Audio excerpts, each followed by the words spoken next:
அருமையானவர்கள், இந்த நாளிலும் அவனுடைய வார்த்தையை நான் இடத்திலே கொண்டு வருகிறேன். யோவான் 11:43 மற்றும் 44 வசனத்தை நான் படிக்கிறேன். இவைகளை சொன்ன பின்பு, லாசருவே வெளியே வா என்று உரத்த சத்தமாய் கூப்பிட்டார். அப்பொழுது மரித்தவன் வெளியே வந்தான். அவன் கால்களும் கைகளும் பிரேத சீலைகளினால் கட்டப்பட்டிருந்தது. அவன் முகமும் சீலைகளால் சுட்டப்பட்டிருந்தது. இயேசு அவர்களை நோக்கி, இவனை கட்டவிழ்த்து விடுங்கள் என்றார். இயேசு பாருங்க, மரித்த லாசருவை உயிரோடு எழுப்ப போகிறார். அப்ப போறப்ப பார்த்தீங்கன்னா இயேசு கண்ணீர் விட்டார் என்று வசனம் சொல்கிறது. அதுக்கப்புறம் இயேசு பிதாவை நோக்கி பேசுகிறார். நீர் எனக்கு எப்பொழுதும் செவி கொடுக்கிறபடியால் உமக்கு ஸ்தோத்திரம் என்று சொல்லி சொல்றாரு, லாசருவே வெளியே வா. மரித்தவன் வெளியே வந்தான். மரித்தவன் வெளியே வந்தான். எப்படி பாருங்க, அசாத்தியங்கள் சாத்தியமாகும். ஆமென். வாழ்க்கையில எதெல்லாம் அசாத்தியமா இருக்கும், நான் சொல்றேன், சாத்தியமாகும். மரித்து போன லாசருவை 4ஆம் நாளிலே வெளிப்பட பண்ணின கர்த்தர் உங்க வாழ்க்கையிலே மரித்து போயிருக்கிற காரியங்களுக்கு உயிர் கொடுத்து அற்புதத்தை செய்வார். மரித்தவன் வெளியே வந்தான். இவ்வளவு பெரிய ஆச்சரியம், இவ்வளவு பெரிய ஆச்சரியம் பாருங்க. நடக்குமா? இப்படி கூட நடக்குமா? இதெல்லாம் நடக்குமா? நான் சொல்றேன், உங்க வாழ்க்கையில நடக்கும். இப்படியெல்லாம் நடக்குமான்னு சொல்லத்தக்க ரீதியிலே அற்புதம் நடக்கும். இப்படியும் நடக்குமா என்று சொல்லப்பட்ட ரீதியிலே அற்புதம் நடக்கும். இதெல்லாம் நடக்குமா அப்படின்னு ஆச்சரியப்படத்தக்க ரீதியான அற்புதங்களும் நடக்கும். வெளியே வந்தான். மரித்தவன் வெளியே வந்தான். எதெல்லாம் இனி நடக்காது அப்படின்னு இருந்ததோ அதெல்லாம் இனி நடக்கும் இயேசுவின் நாமத்தினாலே. ஆமென். வெளியே வந்தானாம். அவன் கால்களும் கைகளும் பிரேத சீலைகளால் கட்டப்பட்டிருந்த. சில நேரம் வெளியே வந்துடுறோம், ஆனா இன்னும் அந்த பாண்டேஜஸ், கட்டுகள் இருக்கு. இயேசு என்று உங்களை பார்த்து சொல்கிறார், இவனை கட்டவிழ்த்து விடுங்கள். ஆமென். உங்களை கட்டி வைத்திருக்கிற காரியங்கள் எதுவா இருந்தாலும் இன்று அவைகள் கட்டவிழ்க்கப்படும் இயேசுவின் நாமத்தினாலே. ஆமென். ஆண்டவருடைய அழைப்பு இருக்கிறது, பெரிய தரிசனங்கள் இருக்கிறது, ஆனால் கட்டப்பட்டிருக்கிறோம்.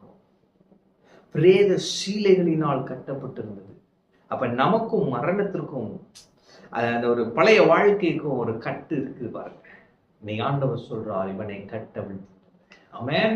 அப்ப நீங்க எந்தெந்த நிலையில மறித்திருக்கிறீர்களோ இன்று கர்த்தர் உங்களை வெளியே வா என்று அழைக்கிறார். எழும்பி பிரகாசி, உன் ஒளி வந்தது. கர்த்தருடைய மகிமை உண்மையில் உதித்தது. ஆமென். அப்ப கர்த்தர் உங்களை வெளிப்பட பண்ணுகிறார். மரித்தவன் வெளியே வந்தான்.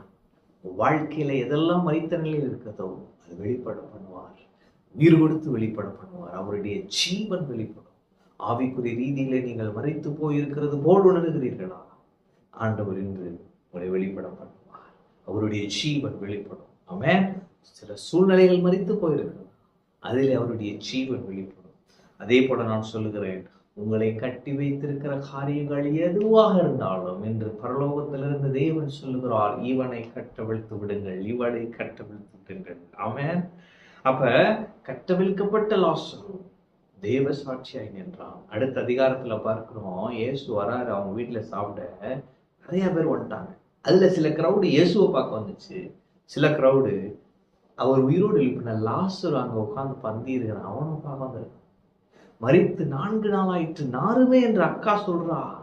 அந்த லாசருவை இயேசு உயிரோடு எழுப்பினாரு. அவனை பார்க்கறதுக்குன்னே ஒரு கூட்டம் வருது. நான் சொல்றேன், கர்த்தர் உங்களுக்கு செய்ய போற அற்புதத்தை பார்க்கவே அநேகர் உங்களிடத்தில் வருவாங்க. அவன் சாலமோனின் ஞானத்தையும், சாலமோன் எப்படி ஆட்சி செய்யறான்றதை பார்க்க பல தேசத்திலிருந்து வந்தாங்களாம்.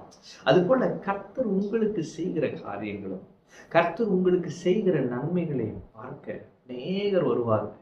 அவன் கர்த்தர் உங்க வாழ்க்கையில செய்ய போகிற அற்புதங்கள் அப்படிதான் இருக்க போறது. அருமையானவர்களே, அவர் உங்களுக்கு செய்யும் அற்புதங்கள் உங்களை சாட்சியாக நிறுத்தும். இஸ்ரவேல் ஜனங்களை அவர் கொண்டு வந்த விதம் எப்படின்னா, அவங்களை அப்படியே ஒரு காட்சி பொருளா வைத்திருந்தார். அதான் இயேசு சொன்னாரு, மலையின் மேல் உள்ள பட்டணம் மறைந்திருக்க மாட்டார். ஆமென். அப்ப இன்னைக்கு ஆண்டவர் லாசருவே வெளியே வா என்று உரத்த சத்தமாய் கூப்பிட்டது போல நீங்கள் இருக்கிற நிலையிலே கர்த்தர் சொல்லுகிறார், நீ வெளியே வா. ஆமென். அந்த சத்தம் உங்களுக்கு உயிர் கொடுக்கும். நீங்கள் வெளியே வருவீர்கள். அந்த டிப்ரெஷன்ல இருந்து வெளியே வருவீங்க. அந்த லோன்லினஸ்ல இருந்து திரும்பி வருவீங்க. எழும்பி பிரகாசிப்பீங்க. கர்த்தருக்காய் நீங்கள் எழும்பி பிரகாசிக்கிற விளக்காய் இருக்கிறீர்கள். நீங்கள் எழும்பி பிரகாசிப்பீங்க. மறித்த எல்லா காரியங்களுக்கும் கர்த்தருடைய வார்த்தை, கர்த்தருடைய ஜீவனை கொடுத்து உயிர் பெறச் செய்யும். அது ஒரு பெரிய சாட்சியாய் நிற்கும். உங்களை கட்டி வைத்திருக்கிற எல்லா கட்டுகளும் அவிழ்க்கப்படும் இயேசுவின் நாமத்தினாலே. நீங்கள் விடுதலையோடு கர்த்தருக்காக நிற்பீர்கள், விடுதலையோடு கர்த்தரை சேவிப்பீர்கள். அதுவே பெரிய சாட்சியாயிருக்கும். உங்களை காண அநேகர் வருவார்கள். உங்களை கண்டு அவர்களே சுவையேற்றுவார்கள். உங்கள் வாழ்க்கையே சாட்சியாயிருக்கும். நீங்கள் சாட்சிகளாயிருப்பீர்கள். ஆமென். கர்த்தர் உங்களோடு இருக்கிறார். கர்த்தர் ஆசீர்வதிப்பார்.